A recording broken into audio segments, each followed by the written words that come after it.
안녕하세요. First time. 아일랜드에서 자전거 타고 Same one, 있는 yeah. 키튼입니다. Great. 겨울이라서 제가 자전거를 좀 못 타긴 했는데 어쨌든 뭐 그건 그거고, 이제 저희 가족 특히나 이번에 어머니랑 동생이랑 아일랜드 여행을 했어요. 그래서 전반부 영상은 이미 올렸고 후반부 영상이 남아가지고 쭉 마무리를 해보는 시간을 가지려고 합니다. 저번에는 코크까지 가는 걸 올렸고 이번 영상은 코크를 지나서 나머지 아일랜드 서쪽, 남쪽, 그리고 서북쪽 이렇게 가는 것을 다룰 겁니다. 특히나 한국 분들은 거의 잘 모르시는 그런 지역을 좀 많이 갔어요. 이게 제가 좀 변태 같은 기질이 있어가지고 사람들이 많이 가는 곳은 괜히 그 청개구리처럼 잘 안 가요. 이건 한국에서부터 이어져 오는 버릇입니다. 여기는 베어라 반도라는 곳이고요. 이곳이 저희가 묵었던 B&B인데 아주 좋습니다.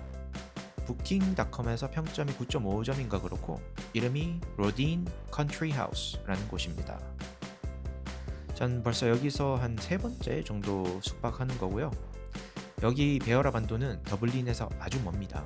차 타고 안 쉬고 달려도 5시간 반 정도 걸리고요, 편도에. 그리고 중간에 휴게소 돌리고 뭐 쉬고 이러면 6시간에서 6시간 반 정도 걸리는 곳입니다. 이게 거리도 거리지만 그 길이 안 좋아요. 완전 깡시골이라고 보시면 되고 고속도로도 없거든요. 여기는 더지 아일랜드, 더지 섬이라는 곳입니다. 아일랜드에서 아마 가장 서쪽에 있는 섬일 거고요. 이곳이 특이한 게 지금 보시는 케이블카가 있습니다. 이 케이블카는 옛날에는 완전 나무로 돼 있었거든요. 근데 한 2년 정도 전에 최신식으로 바꿨어요.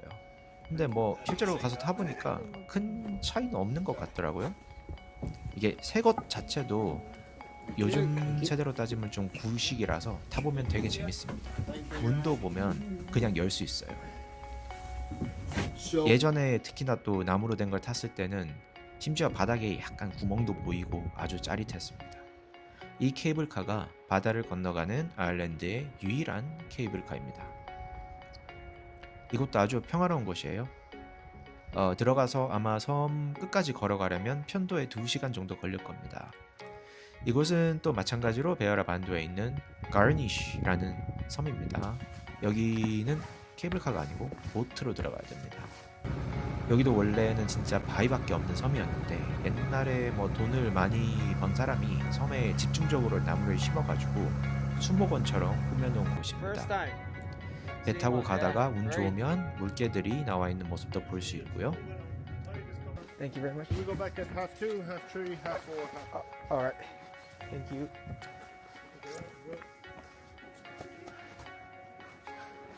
Two adults and one senior, Yeah. please. 14 please.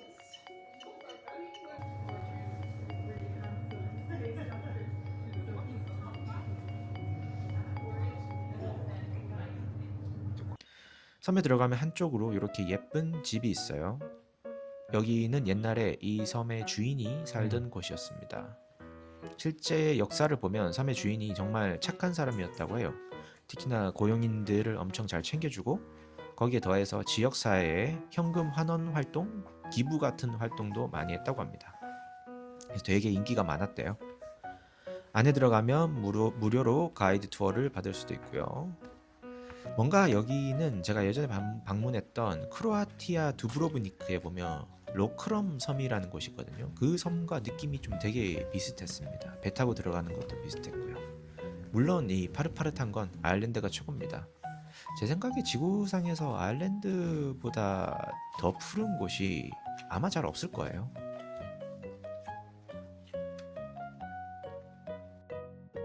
이제 더 북쪽으로 가서 그 유명한 링 오브 캐리가 여기입니다. 보시면 양들이 이렇게 길막도 하죠. 아일랜드 시골에서는 로드트립을 할 때 양들이 종종 이렇게 길에 나와 있는 모습을 볼 수 있습니다. 여기가 도시 주변도 아니고 이 넓은 어마어마한 초원에다가 전부 울타리 박는 것도 말이 안 되니까 양들을 풀어놓는 게 좀 있어요. 그러면 얘네들이 길도 막고요. 좀 귀엽습니다. 제가 아일랜드에서 정말 좋아하는 포인트가 몇 군데 있는데 여기도 그중 하나예요. 사실 아일랜드인들 중에서도 생각보다 잘 모르는 사람도 많습니다. 이걸 제가 아는 이유가 아마 캠핑이랑 로드 자전거 여행을 아일랜드에서 엄청나게 다녔기 때문에 그럴 거예요. 링 오브 캐리는 캐리 반도를 도는 순환도로로 엄청 유명하거든요. 해안도로죠. 그래서 보통 사람들이 캐리 반도를 갈 때면 해안도로만 타요. 근데 그 캐리 반도를 중앙으로 관통하는 내륙도로가 있는데 바로 여기예요. 여기가 진짜 분위기랑 경치가 끝내줍니다. 전 여기 한 6번 온 것 같아요. 동행이 있으면 차로 오고 동행이 없으면 무조건 로드 자전거로 투어하고요. 그렇게 해서 남쪽에서 베어라 반도와 링 오브 캐리를 찍고 올라오면 그 다음엔 카운티 클레어라는 곳이 나옵니다. 여기가 The Bird이라는 곳으로 아마 유네스코 지리유산 같은 데도 등록이 되어 있을 거예요. 이게 되게 특이한 돌멩이 지형입니다. 이게 오랜 세월에 걸친 침식으로 석회 빙하 지형이 밖으로 드러난 곳이에요. 여기 바로 옆에 모어 절벽이 있는데 사람들이 모어 절벽만 오고 여기는 잘 안 오거든요. 그래서 여기도 혹시나 렌트카로 오신다면 강추하는 곳입니다. 그리고 더 북쪽으로 올라가면 또 한국 분들이 많이 아시는 골웨이 중에서도 카운티 골웨이입니다. 계속 가? 골웨이라는 도시도 있지만 여기서 서쪽으로 조금 더 가면 코네마라 국립공원이라는 곳이 나오거든요. 여기가 아일랜드에서도 손꼽히게 아름다운 국립공원입니다. 드라이브하기도 되게 좋고요. 던지고 있어요. 이유로. 여기도 가다가 길에서 양한테 먹이 주는 데가 있었는데 재미있을 것 같아가지고 한번 가봤습니다. 특이한 게 가둬놓은 양들이 보면 약간 다친 녀석들이더라고요. 다리가 좀 불편하거나 뿔 한쪽이 좀 부러져 있다거나 그런 양들이 많았습니다. 뭔가 이게 바깥에 좀 자유롭게 풀어놓으면 생존하기 힘들 것 같은 그런 양들. 그래서 근데 먹이 줄 때 보면 그 가끔 얌체처럼 사지 멀쩡한데도 눈치 없게 들이드는 녀석들도 있긴 했어요. 그리고 여기가 코네마라 국립공원의 대표적인 관광지인 카일무어 애비, 카일무어 수도원이라는 곳입니다. 아일랜드에서는 엄청 유명한 곳이고요. 저도 자전거 타고 몇 번이나 방문했습니다. 여긴 성도 예쁘고 호수도 있고 또 안쪽으로 들어가면 빅토리안 월드 가든이라고 해서 빅토리아 시대풍의 벽으로 둘러싸인 큰 정원도 나옵니다. 이런 형태의 정원이 예전에 아일랜드에서 갑부들이 주로 많이 지었던 양식이라고 해요. 그리고 여기는 특히나 돈이 더 많았던지 안에 보면 그 수백 년 전인데도 그때만 하더라도 엄청나게 비쌌을 것 같은 유리 온실이 있습니다. 진짜 비쌌다고 해요. 유리가 나온 지 얼마 안 됐었는데 유리 온실을 지으면서 유리를 엄청나게 많이 넣었고 그걸 바탕으로 한겨울에도 과일을 먹을 수 있었는데 그게 옛날 귀족들의 엄청난 사치였다고 해요.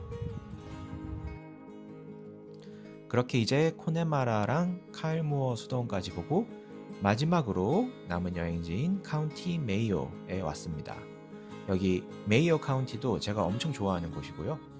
이것도 아일랜드에서는 베어라 반도 못지않게 가기가 힘든 장소입니다.